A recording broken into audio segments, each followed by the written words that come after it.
বিসমিল্লাহির রহমানির রহিম। আসসালামু আলাইকুম। আজকে আমরা আলোচনা করব কারো দৃষ্টির সন্ধান না করে এই বিষয়টি নিয়ে। বিস্তারিত জানতে ভিডিওটি না টেনে ধৈর্য সহকারে শেষ পর্যন্ত দেখুন।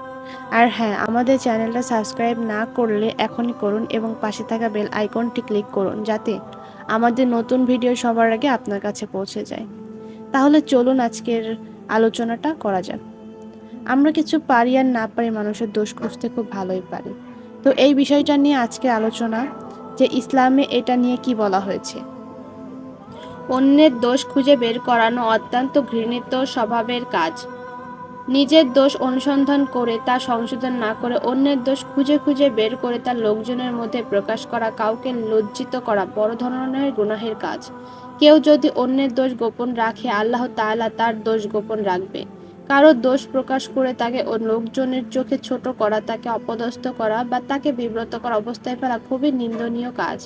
এই নিন্দনীয় কাজ থেকে বিরত থাকার জন্য আল্লাহ তাআলা নির্দেশ দিয়েছেন আর বলেছেন, দোষ খুঁজে বেরিও না। মহানবী সাল্লাল্লাহু আলাইহি সাল্লাম বলেছেন, মুসলমানদের দোষ খুঁজে বেরিও না, কারণ যে ব্যক্তি তার মুসলিম ভাইয়ের দোষ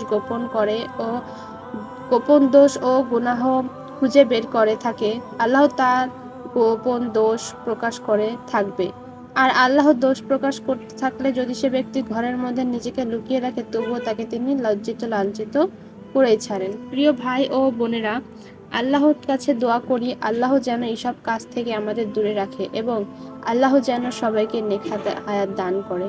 খোদা হাফেজ। দেখা হবে নতুন কোনো ভিডিওতে। ততক্ষণ সবাই ভালো থাকবেন, সুস্থ থাকবেন। আল্লাহ হাফেজ।